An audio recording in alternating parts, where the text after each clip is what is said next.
Hello, everybody. Good evening. This is the TBK podcast. It's myself, LL, with Rash and Tunde from the Boxing Banter Group. So this is a post-reaction video, I guess. Straight after the AJ fight, AJ versus Pulev. So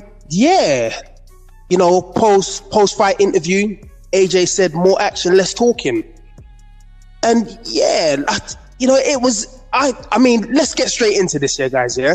The AJ that we saw tonight, I think that we kind of need to break that down in terms of what all three of us thought that we saw. I'll go first. Now, the first knockdown, you know why I like that first knockdown? Because it was a pull counter and Floyd Mayweather was in the building. It was a pull counter and Floyd Mayweather was in the building, yeah. Do you know what I'm saying, yeah? And the AJ that we saw tonight, I felt it was a mix of the boxer AJ that fought Andy Ruiz and a mix of the ferocious AJ who just wants to knock people out. It was a bit of both. I think he mixed his styles quite well tonight.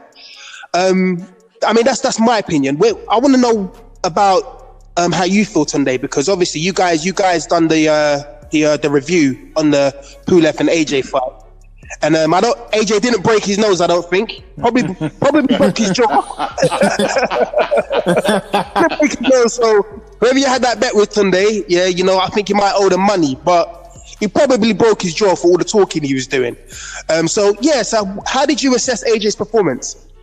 You know what? I thought it was a really good measured performance. I think, as you were saying earlier, I think it's an amalgamation of the fighter in him and the boxer. He was doing really good work with his jab. Kept him at bay in a really tentative first round. Once he found his distance, then he started to work on him a little bit more. Then hurt him in the third round, and literally, I was slapping my coffee table so hard I thought it was going to break. He just, and I thought he almost had him out of there in the fourth, but and this is what I keep saying to people about AJ, he has the intelligence and the discipline to sort of hold back. Whereas before he would have gone after him and then maybe get clipped. That's right, yeah. It's now he's like, okay, you know what, I've got him hurt. And the beautiful thing was he went back to his jab.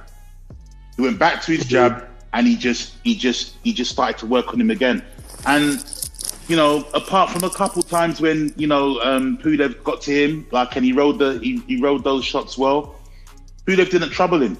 So all of that posturing and madness he was coming with after the weigh-in, I mean, AJ did a really good job. And the thing is, Fury needs to get AJ as early as possible, because the longer he fights this way, then it's going to be peak for Fury.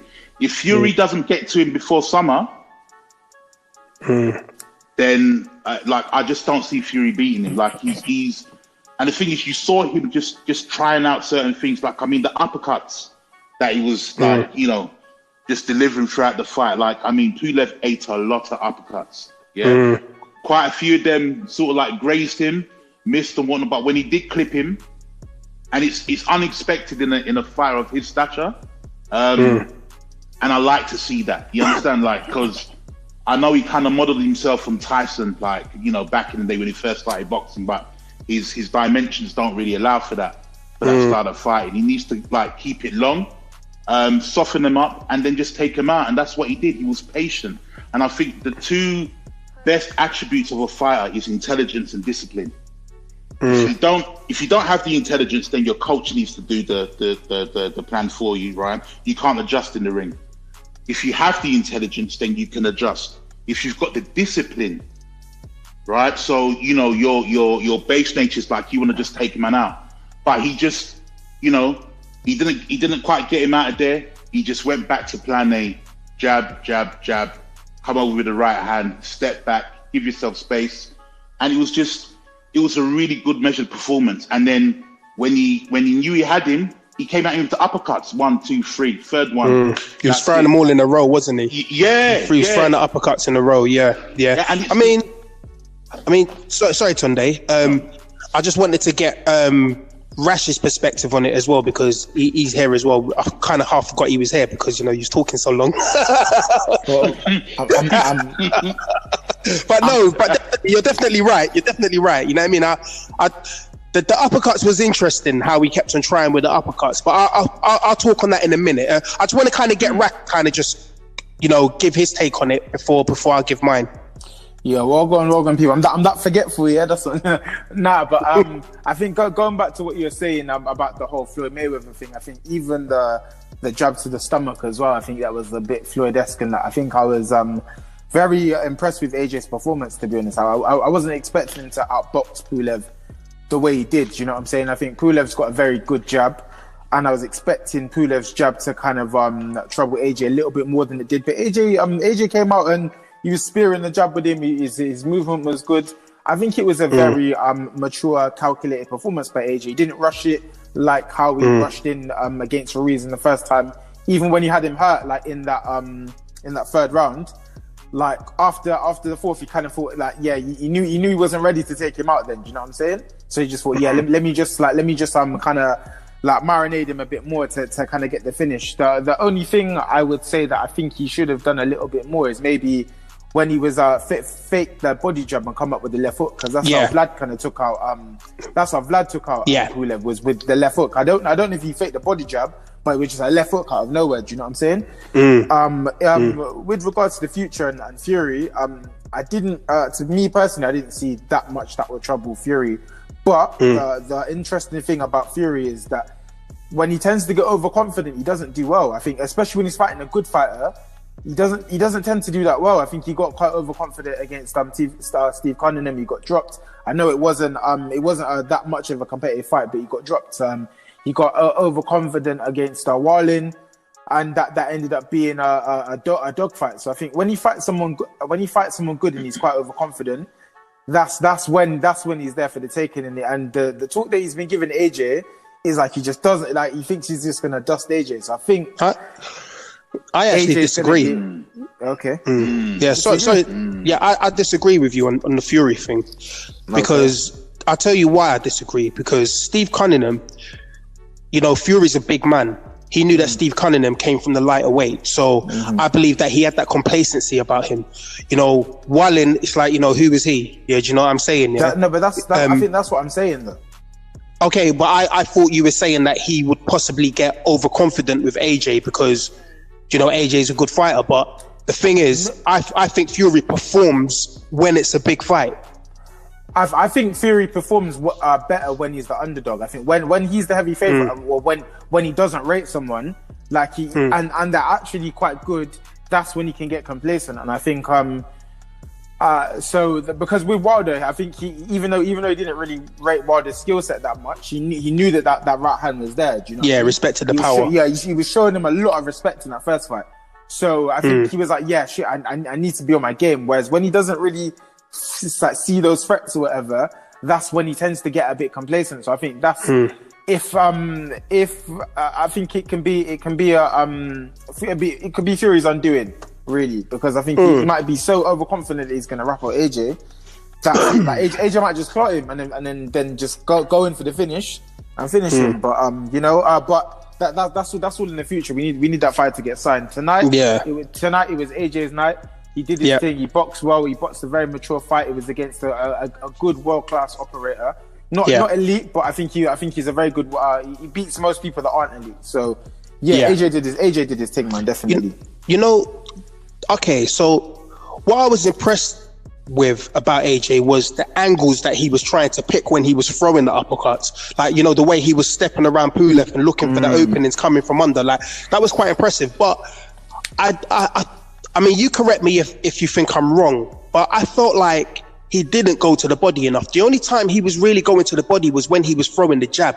But it's like when he had Pulev in trouble, you know, he was just headhunting and going for like the uppercut, when I felt like, you know, he should have probably gone downstairs a little bit more with a couple hooks and stuff, you know what I mean? But I mean, do you guys agree with that, Tunde? Do you agree with that? Do you disagree?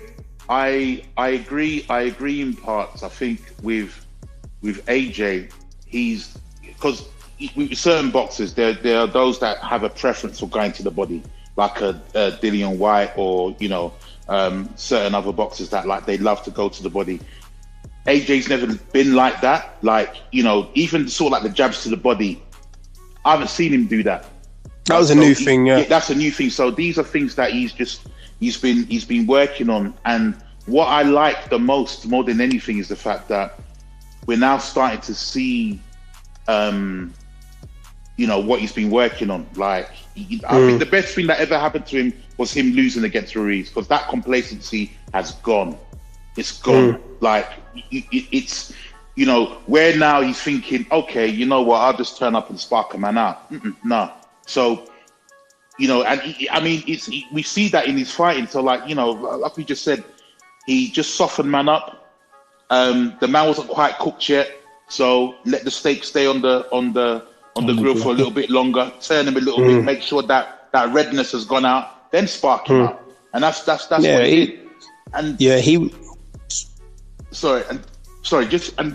going back to what you and Rashid were saying about Fury, right? I agree with you both in that Fury is somebody who he has to be motivated and he has to be the underdog. So with Deontay, everybody wrote him off because, even his own dad wrote him off and said, look, you're going to get killed out there.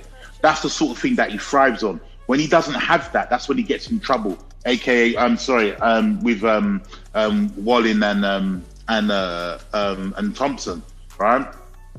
AJ, he has a lot of respect for, right? And I think deep down, he has a little fear of him. He will bring out the best in him, right? Yeah. I wholeheartedly believe that he will bring out the best of him. He's not going to take man lightly, right? Never. He will never take AJ lightly. Even if people are saying, I think, Fury's the slight favourite going in, he's not going to take man like that. Because he knows that, AJ has the potential to hurt him quite badly. Like, AJ as a finisher, he can be quite brutal. You understand? He doesn't sort of like mess up his work or rush as well. Not the way that he used to anyway. So I just think that that fight has to come fairly soon for Fury, because if it's later, then... Come on, carry on, Sunday. Carry on. Finish what you're saying. Yeah, so for me, AJ it was a very measured, very good performance. There was hints of his brutality in there. The way that he just sparked man out at the end with a right and bust his lip. I wanted him to bust his nose, but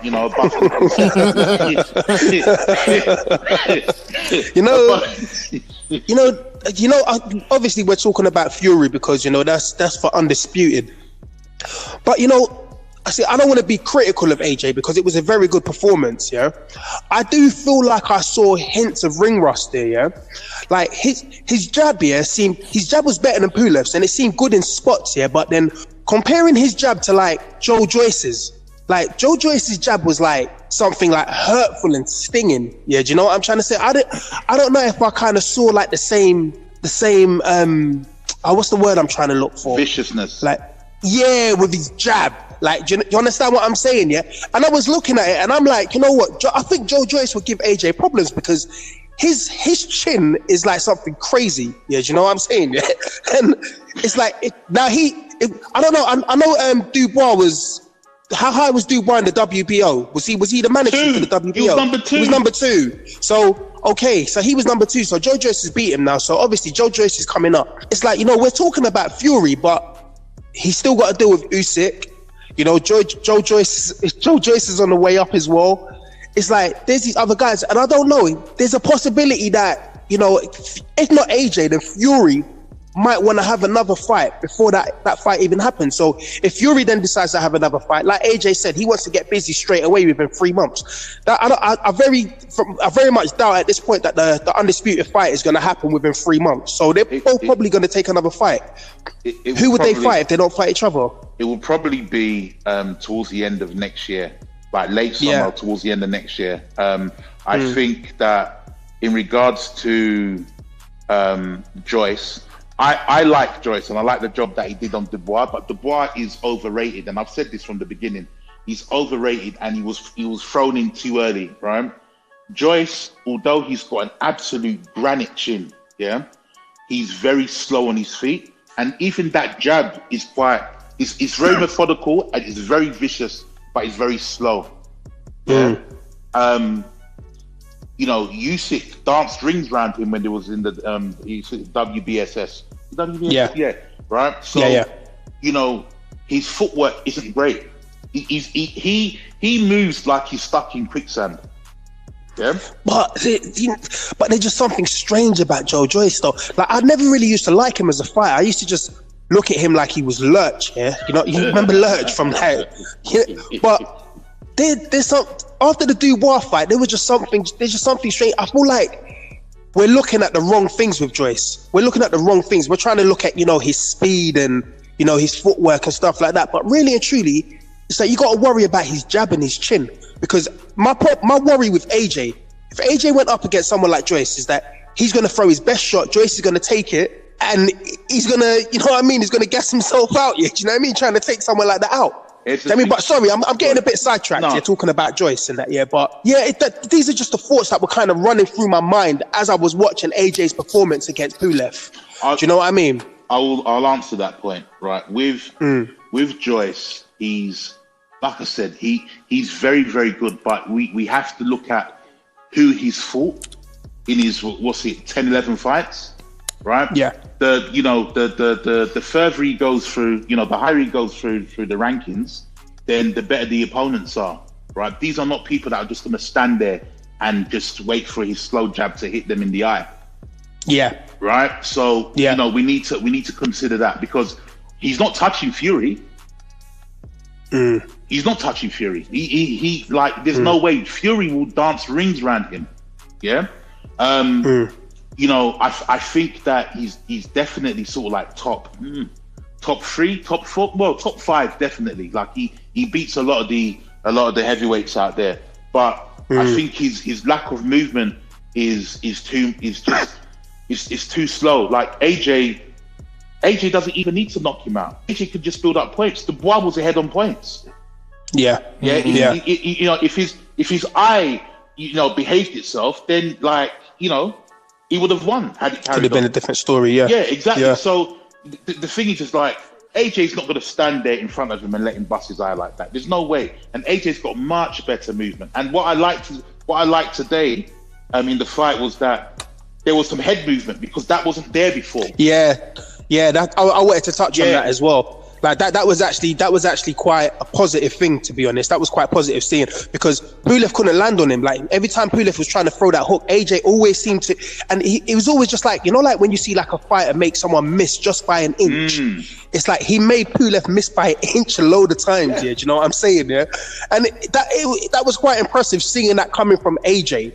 Right. Do you know what I mean? It's like, but again, like I got to touch on the body shots again, yeah, because I feel like someone like Fury, if you're headhunting, yeah, someone like Fury, yeah, you're gonna find yourself having a long night. Like I feel like he needs to work on. You need to go to the body. Do you know what I mean? Like, yeah, getting on the inside and getting to the body and that, yeah, with Fury and that, and then maybe coming up with the uppercut. But to just be, you know, leading with the uppercut, I mean, it will work against someone like Pulev. Obviously, I'm sure AJ knows that. Yeah, do you know what I mean? Yeah, but you know, someone like, I mean, it worked. I didn't see it happening prior to the fight, but I've seen him do it and it worked. Yeah, do you know what I mean? But obviously, Fury's got different dimensions. You know what I mean? Yeah. But yeah, Rash. I mean, do you wanna step into the conversation again?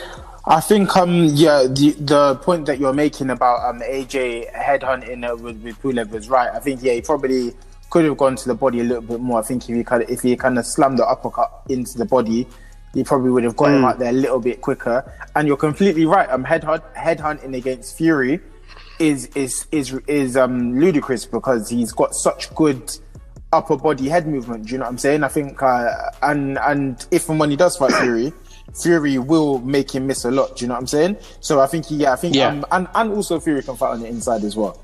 So it's one of them. I think Fury is probably one of the most versatile, balanced fighters out there today. So I think he's going to need to really be on his A game to beat Fury. To be honest, but again, it's just the overconfidence that I think goes in AJ's favor. With regards to Joyce and Dubois, I think it's not even really fair to compare, because Dubois is not really even on Pulev's level right now. Do you know what I'm saying? Like he's still, do you know what I mean? For real. So Yeah. And it's not even any disrespect to Dubois because I had Dubois beating Joyce before. So that's not a disrespect to Dubois. I think Dubois needs. I think he needs to be seasoned a little bit more. But just to stick with the point with AJ and Pulev for tonight. I think AJ could have gone to the body a little bit more and set up the knockout so he could have got it a bit sooner. But I think he also didn't want to commit to the body then get countered. You know what I'm saying? Because he was just trying to take his time and everything, which I think is what he should have done. Really, so I'm interested to see where he goes next. Really, I'll be honest. I'm not even going to try and blag it. I'm not going to lie. I missed the Okole fight. Lawrence Okole. Because obviously I was quite busy, and Lawrence Okole in the past has kind of put me off with his style of fighting. But I was in the chat room, and I could see like a lot of positive comments about his performance. I mean, did any of you guys watch it? Do you guys want to touch on what you think of Okole's performance? I saw it. It was it was a good performance, and like he had man doing like some sort of breakdance. I saw it. That was so strange. Like I actually saw the highlight of it. Like someone posted that dance was so. I've never seen someone like do the shimmy like that before. Like he caught the Holy Spirit, brother. Like he just he was just like I wanted to spit out his gum shield and start speaking in tongues. Like you know, he had that look like in that moment he forgot his name. You know what I'm saying? Like in that moment where you're like, oh shit, where am I? I'm in Wembley Arena. Oh shit, he's gonna hit me again. What? Like, it was. I saw the highlight. I didn't actually watch the whole fight. You know what I mean? But yeah, okay. So how would you? First, let me ask you. I'll ask Tunde, then I'll ask Rash to go. So let's rate Lawrence Okole's performance out of 10, and let's rate AJ's performance out of 10. What would you score him? You go first, Tunde. I will give Okole a 7. Shook off the ring rust, got his man out of there within a couple rounds. Like he did everything that was asked of him, and it was a much more positive performance from Okole. So none of that sort of like jab, punch, grab foolishness that he was doing before. With AJ, I'll give him an 8. I'll give him an 8.5. He did what he had to do. He got the knockout, but he was measured in his performance, and he was disciplined. And that's the thing that impressed me the most. He implemented or introduced new bits and pieces to his game, like in regards with the head movement. His jabbing was a lot more assured. He could have done, like you said, with jabbing to the body a bit more, or not even jabbing to the body, but going for the body a bit more with hooks. I wouldn't say he should go to the body with uppercuts though, because of his dimensions. He's in order to do that, he would have to crouch down. So that wouldn't be great. But in terms of sort of like hooks and stuff, like to the ribs, to the liver, he can do more of that because he's got the power to really hurt people to the body. But I would give him an 8. It's a really good performance from AJ after a year out. I'm very pleased with what he's done. Okay, Rash, you wanna follow? Yeah, I didn't properly see Okole. I only saw like the last round and everything, and I saw the stoppage. So, but props to Okole and everything. Hopefully, he can get his world title shot, and we'll see if he wins. Maybe he's not ready. With regards to AJ, I think it's a solid 8. I think he boxed well. Like you said, there's a few little things he needs to work on, but hopefully next year we can see this Fury fight and everything, because that's what the fans want to see. We don't want to see another Wilder situation where it's dragging on for years and this person's talking about this person ducking, that person's talking about nah. We want to see it now. It's the time now to make these fights happen, because we don't know what's going to happen next year with life in it. So we might as well just make these fights whilst these guys are both young and healthy, man. Yeah. Sorry. Sorry about that. I think for me, I mean, I didn't watch the Okole fight here. Do you know what I mean? I saw the knockout. It was quite impressive seeing the guy do the shimmy like that. But, I didn't watch the fight. So it wouldn't be fair for me to even comment on that fight. With AJ, I think that, you know, see, I want to be a bit of an idiot and just say, I want to give him a 7.5. But I think 8's fair, only because, you know, the things that I'm judging AJ on is like, you know, I'm seeing different things that he's adding to his game. Since the Ruiz loss, every time he's come out, he showed us a different wrinkle in his game, which I like. You know, like the first time, man, you know, when he come out against Ruiz, you know, he was moving around a lot more. Do you know what I'm saying? Yeah, he was like, you know, he kept it long, because AJ, prior to the Ruiz fight, he was actually an inside fighter, despite the fact that he was quite tall. He didn't used to use his length like that. In this fight here, you know, he showed, like Tunde alluded to, he showed good head movement. Do you know what I mean? He was quite evasive, like, you know what I mean? He was quite evasive. And that jab to the body as well, that was also a nice little touch. Yeah, that was also a nice little touch to his game, like, which I hadn't really seen him utilize to that degree before. And again, you know, I just love his confidence in using the uppercut. He said he wanted to pay homage to Mike Tyson. I just remember Mike Tyson, you know, coming with a hook to the body and then coming up down the middle with the uppercut. I didn't really see AJ doing that. He just came straight up the middle with the uppercut. But, you know, you know, it's something he's going to work in, I guess. And, you know, he's definitely improving. I don't know if I have him ahead of Fury at the moment based on that performance. I need to wait to see Fury go out the next time, and then it will be easier to kind of assess where I kind of look at both of them. But yeah, I'm more confident as well that Undisputed is actually going to happen, because, you know, Fury, despite what some people might think about him in terms of some of the easier fights that he takes before he actually steps up to the, you know, to the big leagues and takes on the big boys and does them over, Fury, I feel like he does have integrity, and I feel like he's actually serious. I don't believe that he's trying to avoid anybody. I think Fury's a man of his word, and they're going to be sitting at the negotiation table, and Fury's going to be trying to, you know, get all he can get out of the fight. Yeah, do you know what I mean? Yeah. So it's just going to be about, you know, the right figures, basically. That's all it's going to be about. I don't think there's going to be no messing around between the two of them. So yeah, I mean that's my take on it anyway. So yeah, so we all said 8. We're kind of unanimous in that. It was a good night for AJ. AJ won. You know, British heavyweight boxing is back. I think we should sign out on that note. TBK podcast, and, you know, myself, LL, we have Rash, and we have Tunde from the Boxing Banter Group, and that's it. We're going to sign off. Yeah, Take it easy. All right, later. And this is the TBK podcast.